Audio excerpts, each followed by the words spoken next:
오늘 하나님의 말씀은 신명기 12장입니다. 신명기 12장 29절로 32절입니다. 신명기 12장 29절로 32절 교독하겠습니다.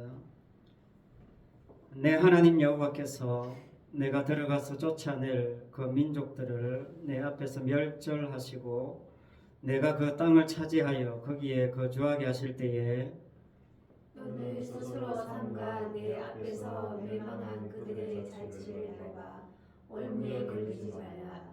또 그들의 신을 탐구하여 이르기를 이 민족들은 그 신들을 어떻게 섬겼는고 나도 그와 같이 하겠다 하지 말라. 내 하나님 여호와께는 내가 그와 같이 행하지 못할 것이라. 그들은 여호와께서 꺼리시며 가정히 여기시는 일을 그들의 신들에게 행하여 심지어 자기들의 자녀를 불살라 그들의 신들에게 드렸느니라. 내가 너희에게 명령하는 이 모든 말을 너희는 지켜 행하고 그것에 가감하지 말지니라. 아멘.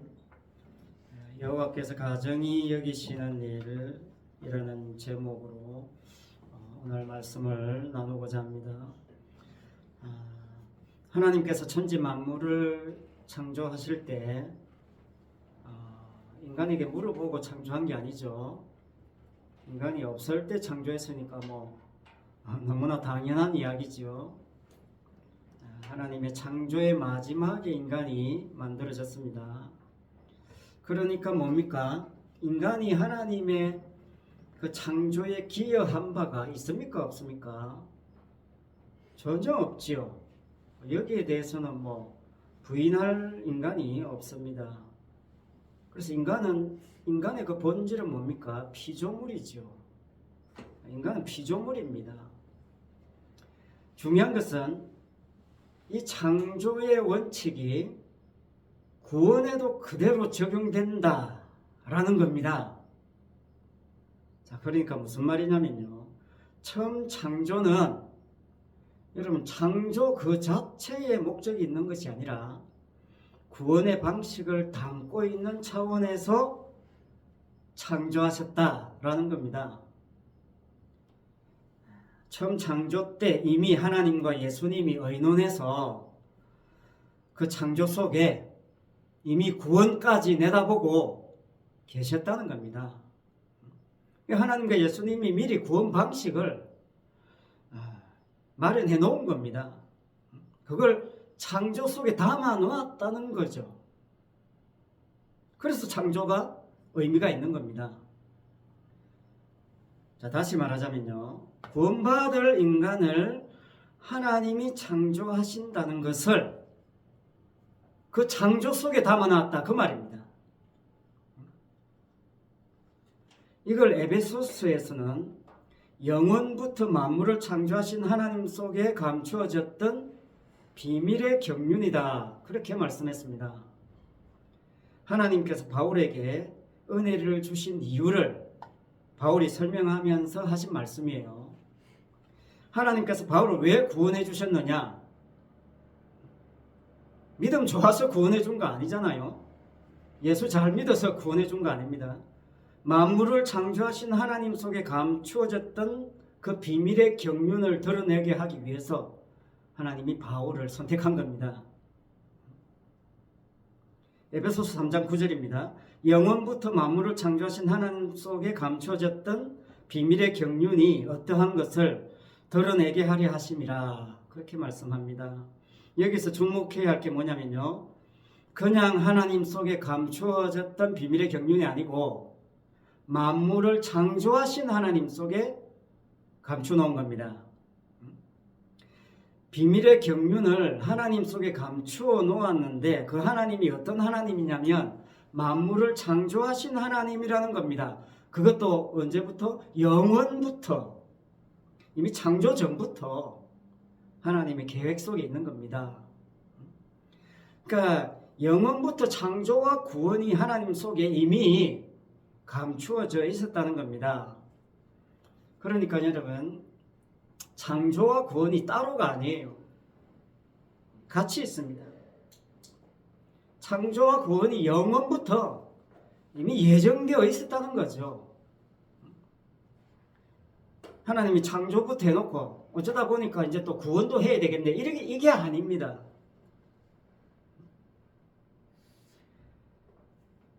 영원부터 예정된 그 비밀의 경륜이 뭐냐? 그게 에베소서 3장 11절에 나와 있습니다.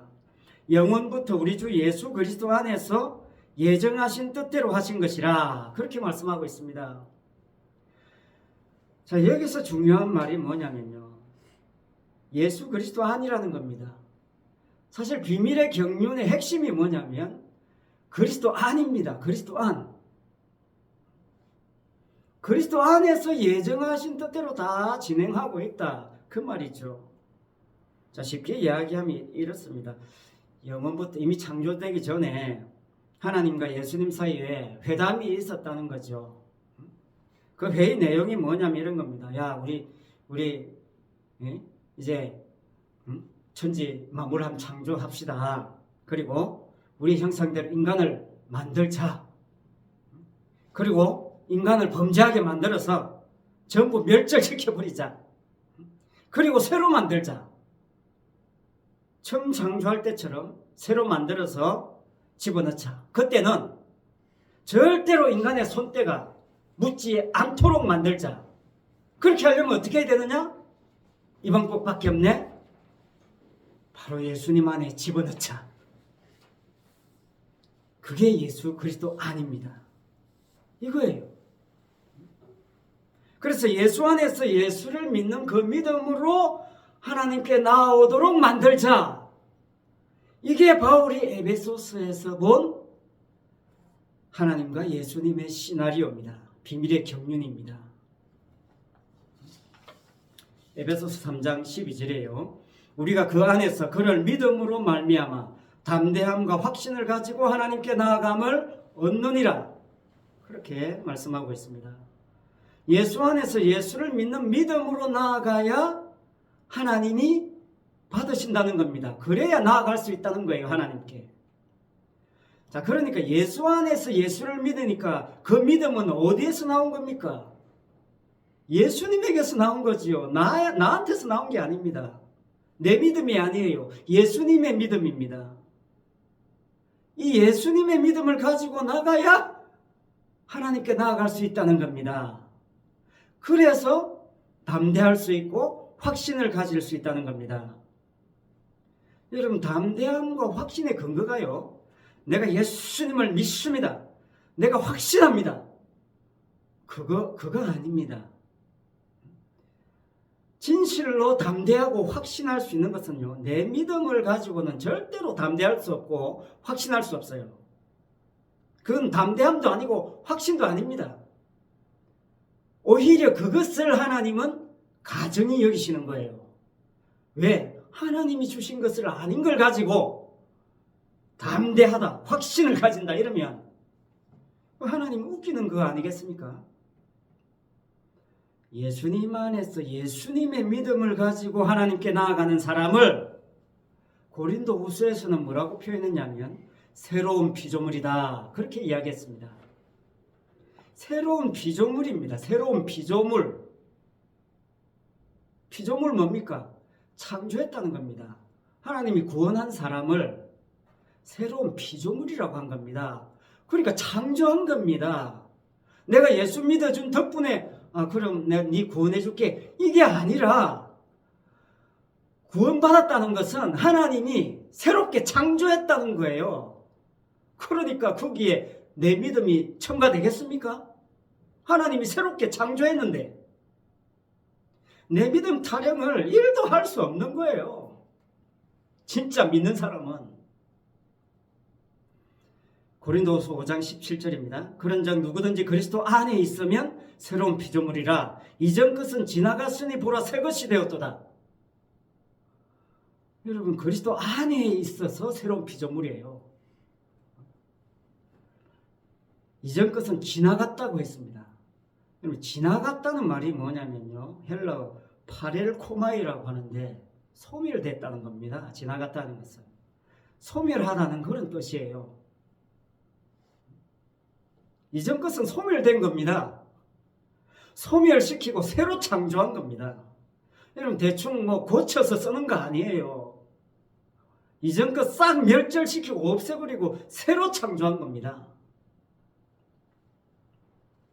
그러니까 이 새로운 피조물은요, 자신이 새로운 피조물 되기 위해서 뭔가 한 게 있을 수 있겠어요? 없겠어요? 소멸되었는데, 하나님이 소멸시키고 새로 창조했는데, 나 예수 믿습니다. 내가 이 온갖 고생 다 하면서 주님을 이렇게 믿어가지고 구원받고 이렇게 복받았습니다. 이런 소리를 할 수가 없어요. 소멸됐다가 하나님이 새로 창조했는데, 그것도 언제부터? 영원부터 말입니다. 영원부터. 에베소서식으로 하면 창세 전부터. 그렇게 시나리오가 짜여져 있단 말입니다. 하나님과 예수님 사이에서. 쉽게 말하면 내가 믿는 것은 다 소멸시킨단 말입니다. 그거 첨가되게 용납지 않습니다. 하나님이. 내가 믿는 내 믿음이 아니라 예수님의 믿음을 가지고 나가니까 하나님이 아이고 왔나? 그래 내가 찾던 거 네 가지고 있네. 아이고 반갑다 친구야. 어서 와라. 환영해 주시는 겁니다. 이거 드러내는데 바울을 사용하시려고 구원하셨다. 그 이야기 에베소서에서 한 겁니다. 자, 그런데 예수님 밖에 있는 사람들, 내가 믿는 내 믿음으로 열심히 신앙생활 하려고 하는 사람들, 그런 사람들의 태도 어떻겠습니까? 십자가에서 다 뽀록 났죠. 예수님이 십자가에 달리실 때 지나가던 구경꾼들도 뭐라고 했냐면, 당신 하나님의 아들이라고 큰 소리 치더니 이제 십자가에 죽네. 거기서 한번 내려와 봐라. 그러면 믿어줄게. 이겁니다. 이거예요. 이게 모든 인간들의 한결같은 태도였어요. 공통적인 태도였습니다. 십자가를 대하는 모든 인간들의 모습이었어요. 마태복음 27장에서 기록하고 있는 겁니다. 십자가에 못 박히신 예수님을 보고 당시에 누구보다도 하나님을 잘 섬겼다고 자타가 공인했던 대제사장들과 서기관들과 바리새인들과 장로들, 그 사람들도 그 십자가에 달린 예수님을 보고 그렇게 조롱했어요. 모욕한 겁니다. 지금 십자가에서 내려오면 내가 진짜 믿어줄게. 그렇게 이야기한 겁니다. 그 십자가의 현장에 저와 여러분이 있었다. 그럼 우리는 달랐겠습니까? 뭐 다를 게 있겠습니까? 우리가 거기 구경하고 있었다 해도 그래 지금 십자가에 내려오면 나도 한번 믿어줄 수 있을 것 같은데, 하나님의 아들이라고 하니까 그 정도 뭐 모습은 보여줘야 되지 않겠나? 뭐 이런 모습, 이런 생각에서 벗어난 인간이 한 사람도 없다. 그게 십자가 사건입니다. 하나님을 가정히 여긴 겁니다. 사실은 인간이 하나님을 가정히 여긴 거예요. 그런 인간이 어떻게 구원받았겠습니까? 하나님께서 그런 인간을 멸절시키시고 새로 창조한다. 이게 사실 오늘 본문도 그 이야기예요. 오늘 본문 29절에 보면 멸절시킵니다. 멸절. 이스라엘이 들어가서 쫓아내야 될 그 민족들을 하나님께서 이스라엘 앞에서 멸절하시고 이스라엘을 그 땅 안에 집어넣어 주신다. 이게 오늘 본문 이야기거든요. 사실 이게 신명기 전체 핵심이에요. 하나님이 가나안 원주민들 다 쫓아내고 자기 백성을 그 비어있는 곳에 집어넣어 주신다. 이게 신명기잖아요. 그 약속의 땅이 신약에 오면 뭡니까? 예수 그리스도 안이라는 겁니다. 예수 그리스도 안. 그러니까 신약은 뭡니까? 사탄에게 묶여있던 자기 택한 백성을 예수님이 십자가에서 그 사탄을 박살내고 묶여있던 백성들을 구해내서 예수 그리스도 안으로 집어넣었다. 그게 신약입니다. 사탄을 박살내는 것. 십자가 그게 진멸이에요. 십자가 자체가. 죄로 물든 세상을 진멸하시고 택한 백성을 새로 창조하는 것. 이게 신약이고 이게 예수님의 행함입니다. 사역이에요. 너무 간단하지 않습니까? 성경이 이렇게 간단합니다. 하지만 간단하고 쉽다는 게 진짜 간단하고 쉬운 게 아니죠. 성령 받지 못한 사람은 죽었다 깨나도 이해할 수 없는 짜증나는 이야기가 되는 거예요. 사탄은 사실 성도가 상대할 수 있는 존재가 아닙니다. 우리의 상대가 아니에요. 우리가 상대할 수 있는 급이 안 됩니다. 예수님이 상대하는 겁니다. 이 사람들이 사탄을 상대한다고 뭐 악한 귀신 마귀 사탄은 물러갈지어다.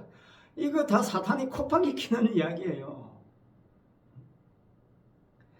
성도는 뭐냐면요, 예수님이 사탄과 싸워 이겨서 그 결과로 열매가 맺힌 게 성도예요. 이게 성경 이야기입니다. 이 두꺼운 66권의 성경 이야기가 예수님이 사탄과 싸워 이긴 결과로 성도가 새롭게 창조됐다, 이 한 문장으로 끝나는 겁니다.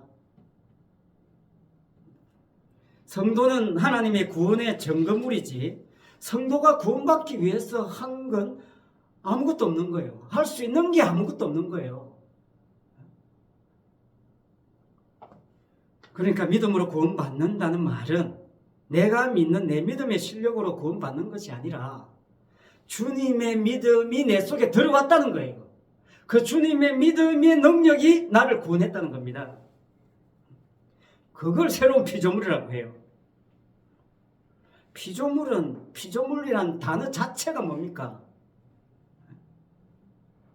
뭘 아무것도 할 수 없다는 것을 증거하는 거잖아요. 그래서 천국은 주님이 우리를 그냥 집어넣어 주는 겁니다. 하나님께서 가정이 여기시는 것이 뭐냐? 내가 열심히 예수 믿은 대가로 구원받는다고 생각하는 그것을 하나님이 가정이 여기세요. 왜? 왜 그것을 가정이 여기시느냐?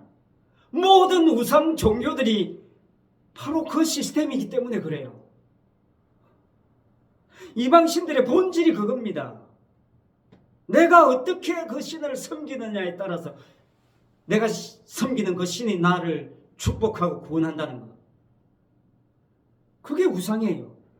그 우상을 하나님이 가정이 여기시는 겁니다.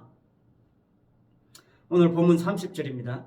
너는 스스로 삼가 내 앞에서 멸망한 그들의 자취를 밟아 올무에 걸리지 말라. 또 그들의 신을 탐구하여 이르기를 이 민족들은 신들을 어떻게 섬겼는고 나도 그와 같이 하겠다 하지 말라. 여러분, 인간이 신을 어떻게 섬겼는가에 관심을 가지는 것은 모든 우상 종교의 본질이에요. 하나님이 가정이 여기시는 것의 본질입니다. 그러나 성경은 뭘 말하는 겁니까? 성경은 하나님께서 뭘 행하셨는가? 그 이야기가 성경 이야기잖아요. 요한복음 5장 39절입니다. 너희가 성경에서 영생을 얻는 줄 생각하고 성경을 상고하거니와 성경을 연구하거니와 이 성경이 곧 내게 대하여 증거하는 것이라. 성경은 예수님 이야기예요. 예수님이 뭘 하셨는가? 그 이야기가 성경 이야기입니다. 그런데 그 성경, 예수님 이야기, 성경 이야기 가지고 이렇게 하니까 하나님이 복 주시네, 그런 거 연구한다는 자체가 하나님이 가정이 여기신다, 그 말입니다.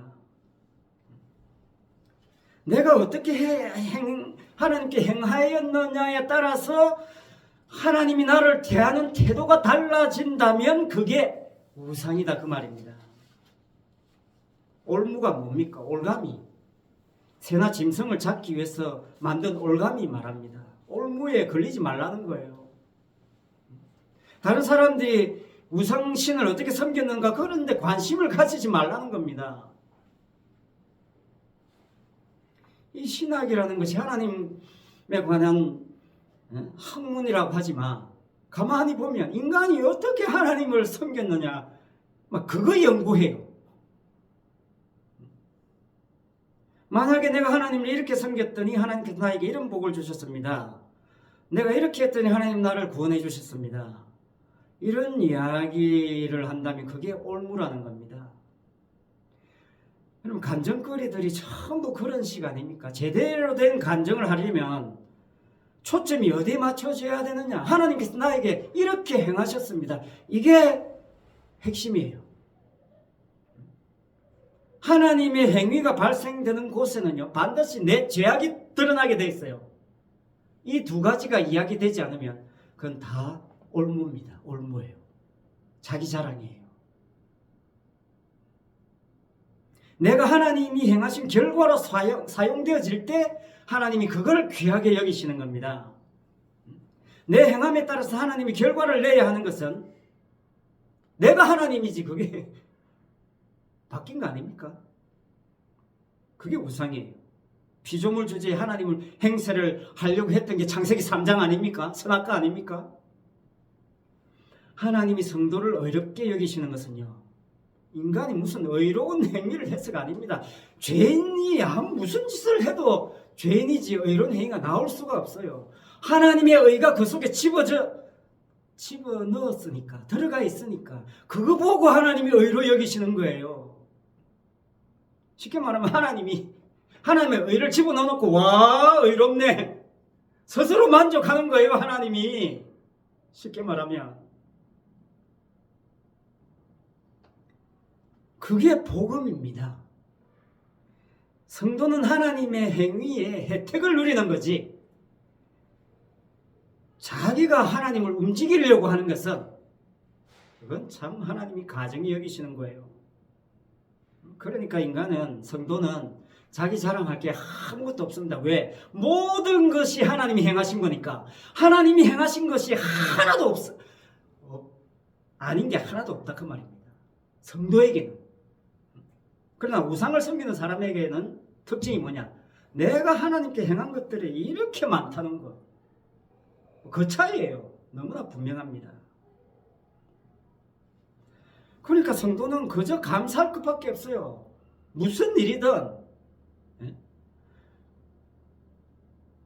구약에서 줄기차게 하나님께서 강조하신 것이 하나님을 우상 섬기듯 하지 마라 이거였어요. 그걸 가증하게 여기는 겁니다. 하나님께서는. 그러나 여기에 이스라엘이 어떻게 했다? 실패했다는 거예요. 그게 구약입니다. 구약은 인간의 실패 이야기예요. 신약은 그 실패를 진멸하고 예수님이 새롭게 창조했다. 이게 신약이죠. 그러니까 구약은 인간은 한마디로 진멸의 대상이다 그 말이에요. 그래서 신약에서 예수님이 오셔서 자기 백성을 영원부터 예정한 대로 새로 창조하는 겁니다. 그게 성경 이야기예요. 전부입니다. 지난주에 카페에 가끔 오시는 손님이 있는데 이 성신아파트 엘리베이터 보수하시는 분이에요. 지난주에도 오셨는데 이분이 신학생입니다. 나이 50대인데 늦가기 신학생이에요. 그동안 와서 이런저런 이야기 하다가 지난주에는 신천지 이야기가 나왔어요. 어쩌다 보니까 신천지 이야기가 나왔는데 신천지 이야기가 나오니까 이 사람이 뭐라고 하냐면 제가 신천지에 있다가 나왔습니다. 깜짝 놀랐어요. 신천지에 있다가 나온 사람을 직접 만난 건 처음이에요. 그것도 신학생. 자, 그 사람이 하는 생생한 간정 들어보세요. 자기가 신천지에 들어가서 배운 게 뭐냐면 14만 4천에 들어가는 제사장이 되어야 된다. 그러면 이 땅에서 온갖 부귀영화가 나에게 찾아온다. 이거였어요. 그래서 사람들이 죽으라고 충성한다는 겁니다. 이 땅에서 14만 4천에 들어가는 제사장 되기 위해서 죽으라 충성한다는 거예요. 있는 거 없는 거 다 바치고 헌신한다는 거죠. 기존 교회 성도들은 못 따라갑니다. 발 뒤꿈치도 못 따라가요. 그들의 열심을. 그런데 신천지가 14만 4천이 훨씬 넘은 지 오래됐어요. 그래서 이 사람이 갈등한 겁니다. 14만 4천 넘었는데 아무 일도 없네. 아니다 싶어서 나왔다는 거예요. 나온 지가 5년이 넘었다는 겁니다. 자, 여러분 신천지가 14만 4천 이제 다 울고 먹었어요. 지금 14만 4천 이야기 안 합니다. 왜 14만 4천 넘었으니까. 지금은 뭐 이야기하느냐 하면요. 오늘 본문 32절에도 이야기하고 있죠. 이 모든 말씀을 지켜 행하고 가감하지 말라. 이거예요. 계시록에도 하나님의 말씀을 읽고 듣고 지켜 행하는 자가 복이 있다. 그 말씀 있거든요. 그러니까 그거 붙잡고 이제 신천지가 주장하는 건 뭐냐. 우리는 말씀을 가감하지 않고 다 지킨다. 기존 교회는 가감했잖냐. 자, 계시록 가지고 맞짱 한번 떠보자. 목사님들 한번 와보세요. 한번 해봅시다. 이렇게 나와요. 이제 뭐 강의할 때마다, 그들이 설교할 때마다, 그들이 전단지 보면 전부 다 그 이야기예요. 가감하지 말라 했는데 당신들은 가감했다. 우리는 다 지키고 있다. 이 이야기 이걸로 이제 우려먹기 시작하고 있어요. 이걸로 계속 우려먹는 겁니다. 자기들은 계시록 다 지키고 계시록대로 지키고 행하고 있는데 기존 교회는 계시록에 관심 없고 안 지키고 있고 가감했다. 이제 이걸로 밀어붙이고 있어요. 하나님께서 멸절시킨 가나안 원주민들이 섬기는 우상이 딱 신천지입니다. 올무입니다. 내 쪽에서 지극정성으로 바치고 섬겨야 제사장 되고 복 준다는 겁니다. 14만 4천에 들어가기 위해서 죽으라 충성했고 이제는 말씀 하나하나 완벽하게 지켜야 된다는 겁니다. 내가 지켜야 된다는 거예요. 그러면 이제 14만 4천 중에도 24장로가 된다는 거죠. 거기에서 바친 돈과 시간과 노력이 아까워서라도 못 나와요, 이 사람들이. 언젠가 그 유튜브 보니까 신천지에서 내야 하는 헌금 종류가 수십 가지가 돼요. 무엇을 갖다 붙이면 다 헌금 종류가 돼요. 그거 다 내야 돼요. 그러니 있는 거 없는 거 다 바쳐야 되는 겁니다. 불쌍한 거예요. 진퇴양난입니다. 오늘 말씀해 보니까 우상을 섬기는 인간이 어디까지 망가질 수 있는지가 나와요. 인간이 심지어 어떤 짓도 합니까? 자기 자녀를 불살라서 자기가 믿는 신에게 바친다는 거예요. 가나안 종교 중에 몰렉이라는 신이 있습니다. 몰렉. 예레미야 32장 35절에서도 이야기하고 있어요. 자기 자녀들을 몰렉의 불에 지나가게 하였다. 그렇게 이야기하고 있습니다. 몰렉이라는 신이 인간 재물을 좋아했던 모양이죠. 그것도 어린 인간. 그래서 몰렉에게 자기 자녀를 바칠 정도로 구원받고 복받고 자기 잘 먹고 잘 살고자 하는 것에 목숨 거는 거예요. 하나님이 가정히 여기시는 겁니다. 이런 인간에 대한 하나님의 행함은 뭐냐? 멸절이에요. 모든 인간 속에 다 그것도 포함되어 있는 겁니다. 싹 쓸어버리는 겁니다. 멸절시키고 뭐만 남긴다? 하나님께서 직접 창조하신 자기 백성만 예수 그리스도 안에 남기시는 겁니다. 하나님께서 창조하신 하나님의 백성은 하나님의 행하심에만 초점을 맞춰요. 이게 특징입니다. 주님의 행하심에 초점을 맞추는 것이 신앙생활이에요. 내가 하는 것은, 내가 행하는 것은 그냥 잊어버리세요. 고린도전서 13장 뭐라고 했습니까? 내가 내게 있는 것으로 모든 것으로 구제하고 내 몸을 불사르게 내어줄지라도 그거 다 잊어버리라는 겁니다. 아무것도 아니라는 겁니다. 주님의 사랑이 없으면, 주님의 믿음이 없으면 아무 유익이 없다. 그렇게 말씀하고 있습니다. 주님이 행하신 사랑의 증거물, 그게 저와 여러분이 되어야 됩니다. 주님의 그 십자가의 사랑의 결과물로 주님 안에서 주님이 주신 믿음으로 주님을 잘 믿는 그런 새로운 피조물로서의 성도됨, 이 은혜와 축복을 이 땅에서 마음껏 누리시기 바랍니다. 기도하겠습니다. 아버지 하나님, 이 세상은 악한 마귀 사탄이 공중 권세를 잡고 있는데 이미 주님의 십자가에서 박살난 사탄인데 그 사탄의 올무에 아직도 얽매여 있는 불쌍한 영혼들을 주님 불쌍히 여겨주시고 참으로 택한 백성들을 아버지 하나님 그 올무에서 해방되게 하셔서 예수 그리스도 안에서 복음으로 참 자유한 삶을 누릴 수 있도록 은혜를 베풀어 주시옵소서. 이 성신 아파트와 주변 지역에도 주님 귀한 택한 영혼들이 있다면 그 영혼들을 불쌍히 여기시고 아버지 하나님 새롭게 창조하여 주시옵소서. 아버지 하나님 그 죄악들을 다 멸절시켜 주시고 새로운 피조물 되게 하사 하나님의 은혜와 복을 마음껏 누리며 살아가는 그런 귀한 은혜와 축복을 허락하여 주시옵소서. 성신교회가 그렇게 귀하게 쓰임받는 하나님의 역사의 증거물로 남는 그런 귀한 교회 되게 하여 주옵소서. 예수님 이름으로 기도합니다. 아멘. 찬송 412장입니다.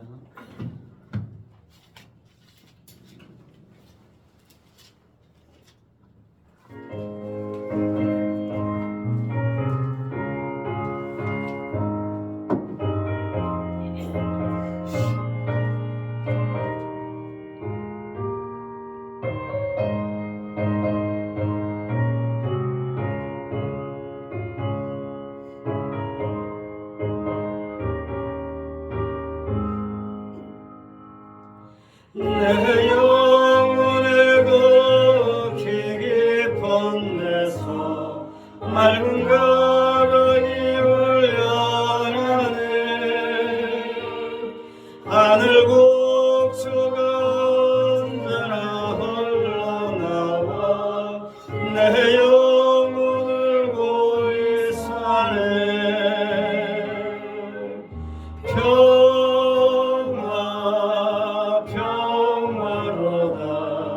하늘 위에서 내려오는 그 사랑의 물결이 영원토록 내 영혼을 덮어소서. 내 마음속에 솟아난 이 평화는 깊이 묻힌 나의 보화를 캐내어 가져갈 자 그 아무도 없으리라. 평화 평화로다 하늘 위에서 내려오네.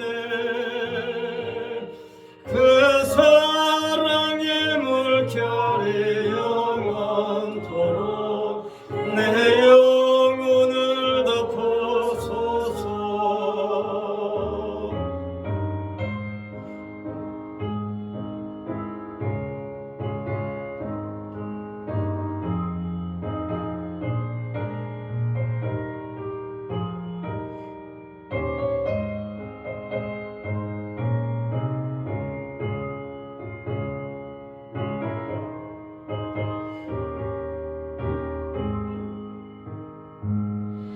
내 영혼의 평화가 넘쳐나면 주의 축복을 받음이라.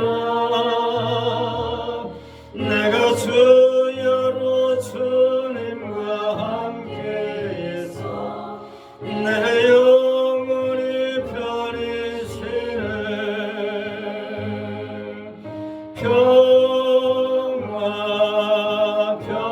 평화로다 하늘 위에서 내려오네.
이제는 창세전에 택한 자기 백성을 새로운 피조물로 만들기 위하여 십자가에 죽으시고 부활하신 우리 주 예수 그리스도의 은혜와 우상을 가정히 여기심으로 멸절시키시고 자기 백성을 예수 그리스도 안에서 구원하시기를 기뻐하시는 우리 하나님 아버지의 크신 사랑하심과 성도로 하여금 주님의 행하심의 증거물과 결과물로 복음을 드러내는 데 사용되게 하시는 그 성령님의 감화 감동 위로 은사 교통하심과 충만하심이 우리 모든 성도들과 자녀들 위에 이 성신 아파트와 주변 지역에 있는 택한 백성들 위에 항상 함께 있을지어다. 아멘.